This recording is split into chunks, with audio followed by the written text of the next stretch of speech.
Back to my channel Muskan Chaudhary official. और आज हम आ गए हैं दूसरे एपिसोड में वर्क एंड एनर्जी के।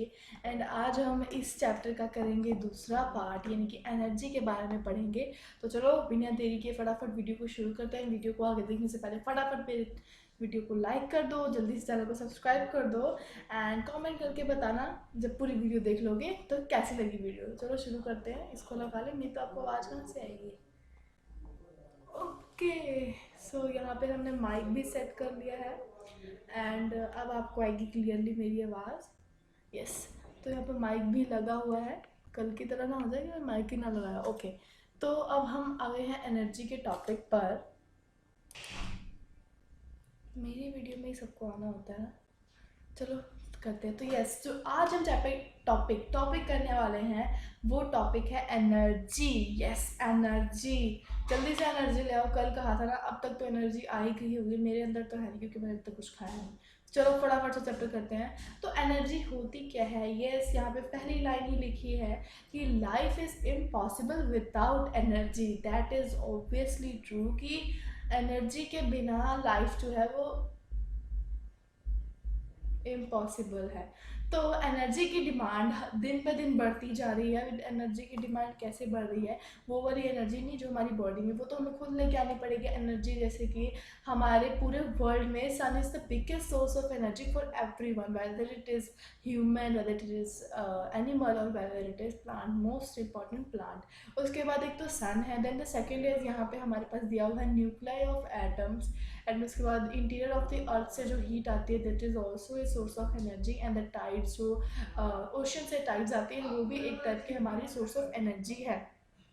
इस एनर्जी के बारे में मैं आपको फटाफट से पढ़ाते हैं ताकि ज़्यादा टाइम ना वेस्ट हो एंड हम जल्दी से जल्दी इसको कंप्लीट कर लें। हाँ जी, तो energy is very often use in our daily life. Yes, but in science we give it a definite and precise meaning. Energy हम लोग के अकॉर्डिंग एक वर्ड है जो कि हम अपनी डेली लाइफ में यूज़ करते हैं, but according to science it is different. Why it is different, we will get to know about this soon.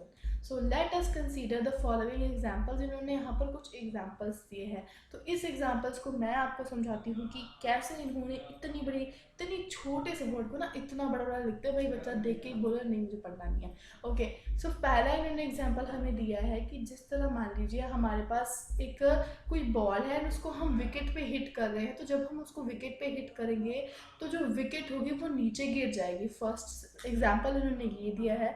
Then second example उन्होंने दिया है वो है कि अगर हम किसी हथौड़े को मूव करके नेल पर हिट करते हैं तो नेल जो होता है वो अंदर किसी भी वुड के अंदर घुस जाता है। थर्ड इन्होंने बताया कि जो बच्चों की चाबी वाली कार नहीं होती, बहुत बचपन में चलाई घींच के फिर वो चलती होती थी, तो वही वाली कार यहाँ पे इन्होंने ली है एंड उन्होंने कहा है कि उसको वाइंड करना है एंड देखिए उसको प्लेस करिए फ्लोर पर, वो चलने लग जाएगी। तो क्या है, इन्होंने इस तरह से एक बलून का भी एग्जांपल दिया है कि जिस तरह हम जब बलून को पुश करेंगे तो वो थोड़ी देर के लिए अपनी शेप चेंज करेगा, बट जैसे ही हम अपने हाथ को हटाएंगे वहाँ से तो वो वापस अपनी शेप को गेन कर लेगा। बट अगर हम उसे ज़्यादा ज़ोर से पुश करेंगे तो ऑब्वियसली वो एक साउंड प्रोड्यूस करेगा और वो फट जाएगा।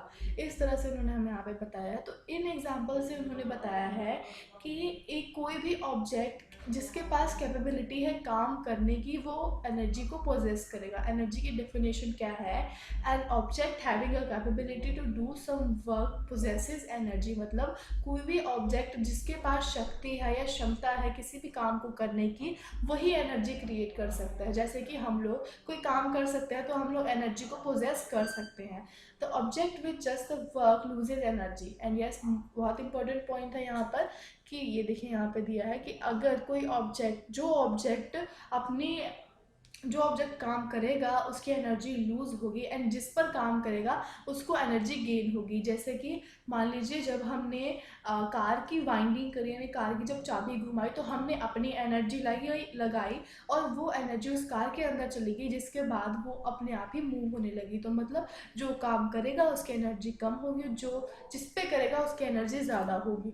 ये इन्होंने बताया। उसके बाद उन्होंने कहा है कि how does an object with energy do work. जो ऑब्जेक्ट एनर्जी से काम कैसे करता है। An object that possesses energy can exert a force on another object. Obviously अगर हम एनर्जी तभी अपनी इस्तेमाल कर सकते हैं जब हम किसी भी ऑब्जेक्ट पर फोर्स लगाएंगे। जैसे कि जैसे कि कुछ एग्जांपल तो मैं आपको दे नहीं सकती, यहाँ पे कुछ भी नहीं है। हाँ, तो उन्होंने कहा है कि मतलब कोई भी ऑब्जेक्ट है उसके अगर हम ऊपर फोर्स लगाएंगे तभी हमारी एनर्जी जो होगी वो पोजेस होगी, उसके ऊपर एनर्जी लगेगी। द एनर्जी, उन्होंने यहाँ पे लिखा हुआ है, an object that possesses energy can exert a pressure, मतलब वो ऑब्जेक्ट जो एनर्जी पर प्रेशर लगा रहा है उसको कुछ फोर्स लगानी पड़ेगी जिसकी वजह से एनर्जी आएगी on the other object when it happens the energy. और जब ये होता है, जब कोई ऑब्जेक्ट दूसरे ऑब्जेक्ट पर काम करता है तो वो उसकी एनर्जी दूसरे के अंदर ट्रांसफॉर्म कर देता है। द सेकेंड में भी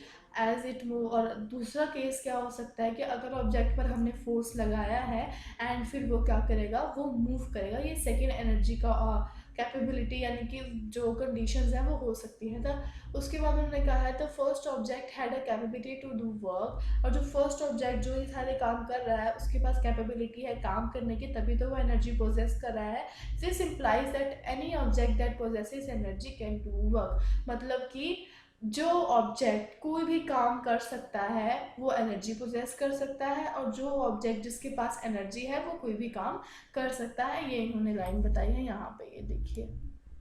नाउ नेक्स्ट पढ़ते हैं, the energy possessed by an object is दस मेजर्ड इन टर्म्स। अब जो पिछला हमने वर्क का पढ़ा था 1 जूल या फिर 1 Nm, वही सेम ऐसा यूनिट भी एनर्जी के फॉर्मूले में भी लगती है अगर हमें किसी भी ऑब्जेक्ट की एनर्जी निकालनी हो। इसके बाद हम पढ़ेंगे फॉर्म्स ऑफ एनर्जी। एनर्जी की कौन कौन सी फॉर्म्स है, तो एनर्जी की कौन कौन सी फॉर्म्स है वो मैं आपको बताती हूँ।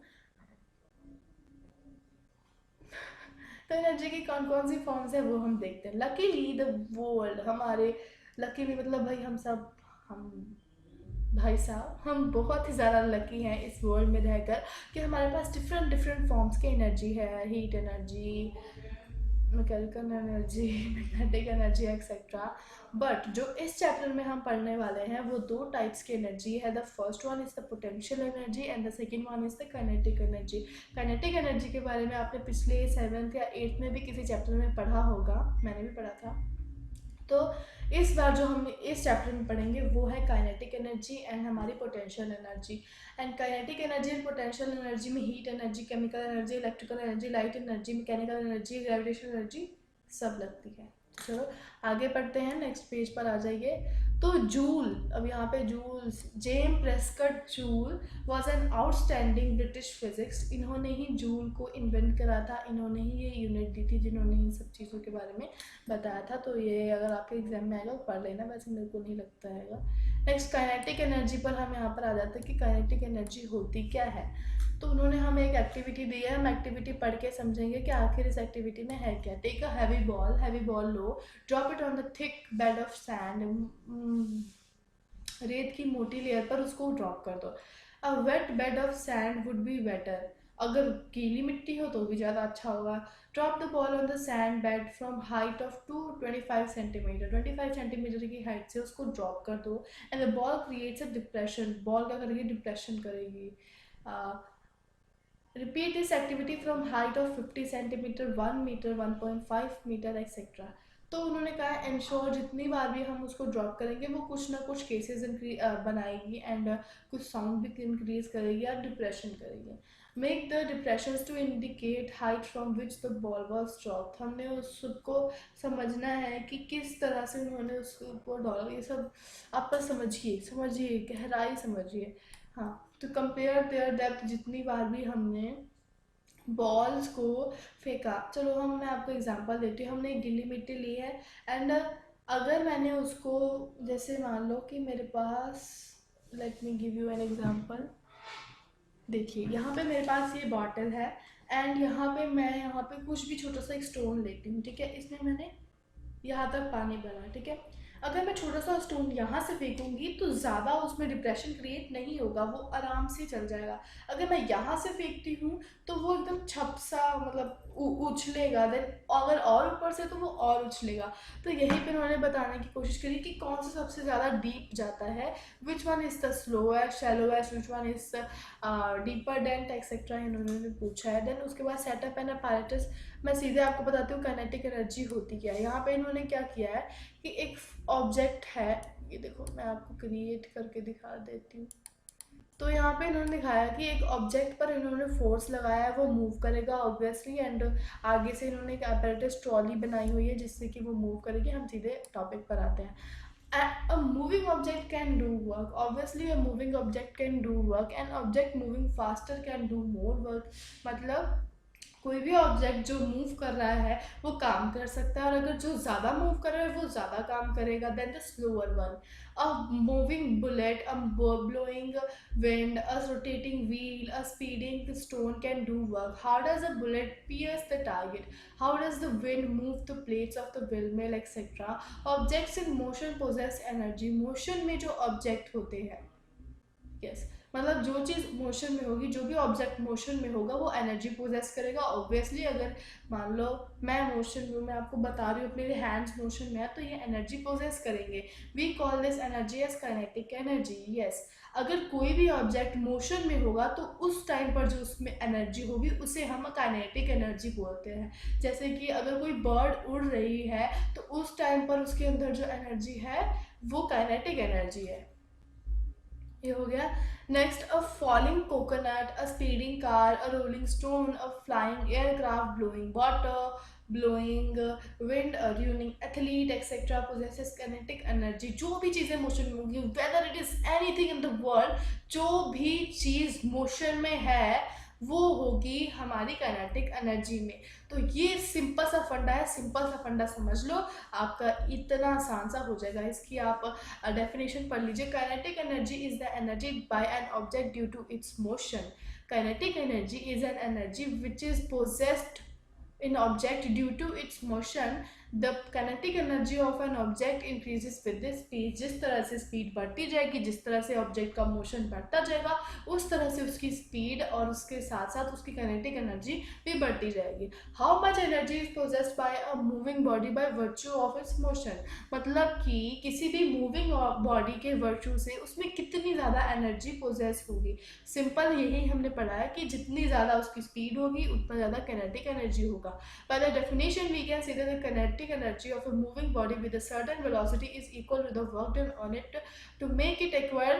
अब इस चीज़ को समझने के लिए हम एक डेरिवेशन करेंगे। So let us express, हमने यहाँ पे लिया है एक मास लिया है m with a moving velocity ली है u, ठीक है, इनिशियल वेलोसिटी u ली है। Let it be displace through a distance s, distance को हमने s लिया यानी कि डिस्प्लेसमेंट को। f acts on it in the direction of displacement, ठीक है। हमने जो भी चीज़ें ली उनको हमने नेमिंग कर दी है। इस तरह से हमने एफ यानी कि वर्क डन को डब्ल्यू लिया है, एंड एफ एस जो आपको पहले से पता है कि work done is equals to force into displacement होता है। उसके बाद हमने क्या करा, ये हमने पिछले एपिसोड में पढ़ा था, तो उसको जाके भी देख लेना। तो इस डेरिवेशन को करने के लिए कि किस तरह से हम काइनेटिक एनर्जी किसी भी ऑब्जेक्ट की निकाल सकते हैं, उसकी डेरिवेशन हम करेंगे। तो सिंपल है बहुत ज़्यादा, मैं आपको समझाती हूँ। सबसे पहले हमने फॉर्मूला लिया v square u square is equals to 2as। ये हमारा motion the force and laws of motion chapter में हमारा ये फॉर्मूला है। तो v square minus U square is equals to 2as। अब जिससे कि हमारा अगर हमें s यानी कि डिस्प्लेसमेंट निकालनी है तो v स्क्वायर इधर जाके मैं आपको ड्रॉ करके बताती हूँ। तो वैसे यहाँ पे मैंने बना लिया है इसका पूरा फॉर्मूला कि किस तरह से हमने इस फॉर्मूले को करा। तो किसी भी चीज़ के एक्सेलरेशन को निकालने के लिए हमने ये फॉर्मूला लगाया, पहले पढ़ा हुआ है v square minus U square is equals to 2as। अब हमें s की वैल्यू निकालनी है तो s को हम इस साइड पर ले आए यहाँ से, और v स्क्वायर को इधर ले आए, तो जब v square minus U square हुआ तो 2a नीचे आ गया। अब यहाँ पे हमारे पास जो फॉर्मूला है F इंटू एम ए, हमारा जो पहले फोर्स निकालने का फॉर्मूला था मास इंटू एक्सेलरेशन, वो हमने लगाया, एंड उसके साथ हमने ये वाला s लगा दिया क्योंकि हमारे पास s भी तो था, s भी निकालना है इसीलिए। तो s का हमारी वैल्यू ये आई थी, ये वाली, तो इसलिए हमने उसको यहाँ पे लगा दिया। अब a और a से कट जाएगा, फिर हमारे पास m और v square minus U square बच गया। तो w इज इक्वल्स टू, ये मैंने इधर हाफ ले लिया कॉमन, तो हाफ को लेके मैंने m कर दिया, एंड इधर से v square minus U square हो गया, एंड जो लास्ट स्टेप आया वो आया w इंटू हाफ। और क्योंकि हमें इनिशियल ये वाली वेलोसिटी निकाली है, माइनस करके जो आंसर आएगा वो हम v स्क्वायर यहाँ पे लिख देंगे। तो यही हमारा क्वेश्चन था मेनली जो हमने कर। तो अगर आपके पास आ जाए कि किसी भी ऑब्जेक्ट की काइनेटिक एनर्जी निकालनी है, तो आप ई और के लिखा हुआ है यानी कि एनर्जी जोन सी काइनेटिक है उसका ये फॉर्मूला लगा सकते हैं। इसका एग्जांपल है and object of mass 15 kg is motion, मतलब मास दे दिया है हमें, उसकी वेलोसिटी दे दी है 4, हमें उसकी काइनेटिक एनर्जी निकालनी है। तो हम ऊपर जाएंगे, इसका सॉल्यूशन दिया है, मास हमें दिया हुआ है, वेलोसिटी भी दी है, हम सिर्फ आंसर मास और वेलोसिटी लगाएंगे, हमारा आंसर आ जाएगा। सेम यहाँ पे हमारा ये वाला भी है कि हमें बस इसमें इस वाले सम में आपको थोड़ा डाउट आएगा, तो हम पहले इसको मीटर्स और सेकंड में चेंज कर देंगे, क्योंकि किलोमीटर्स पर आर में इसका वो क्वेश्चन था, हमने उसको मीटर्स पर सेकंड में चेंज करके सेम फार्मूला लगा के हमारा ये नीचे आंसर जूल्स में आ गया। नाउ नेक्स्ट जो हमारी है वो है पोटेंशियल एनर्जी। तो पोटेंशियल एनर्जी, क्योंकि टाइम हो रहा है बहुत ही ज़्यादा, 15 मिनट की वीडियो बन गई है, 15 मिनट की सोच सकते हो, तो इतना ज़्यादा तो हम पढ़ नहीं सकते, इतना अभी आज के लिए काइनेटिक एनर्जी ही बहुत है। तो अगर आपको ये वाला एपिसोड पसंद आया तो जल्दी से इसको लाइक कर दो, इजीली समझ में आया तो प्लीज़ जल्दी से लाइक कर दो यार, और लाइक कर दो और लाइक कर दो, जल्दी से लाइक करो, मेरे चैनल को सब्सक्राइब कर दो मुस्कान चौधरी ऑफिशियल को। जल्दी से व्लॉग्स भी लाऊंगी अच्छे अच्छे, पर अभी तो पढ़ने का टाइम है ना, तो ये चैप्टर कंप्लीट करते हैं फिर एक व्लॉग लाएंगे। तो पोटेंशियल एनर्जीज के बाद हम नेक्स्ट एपिसोड में करेंगे। तो thank you so much for watching my video, keep watching my video, thank you so much for all your love you are giving to me. तो गाइज प्लीज़ प्लीज़ प्लीज़ जल्दी से मेरे channel को subscribe कर दो, और मैं आगे आपके लिए और वीडियोस लेके आती रहूँगी, और जल्दी से इसका पोटेंशियल एनर्जी भी ले आऊँगी जिस तरह से मैंने कल अपलोड करता। अब आज फटाफट अपलोड कर दूँ ताकि आपका भी लेट ना हो, मेरा भी लेट ना हो। So thank you so much for watching my video. Stay safe at your home, bye bye bye.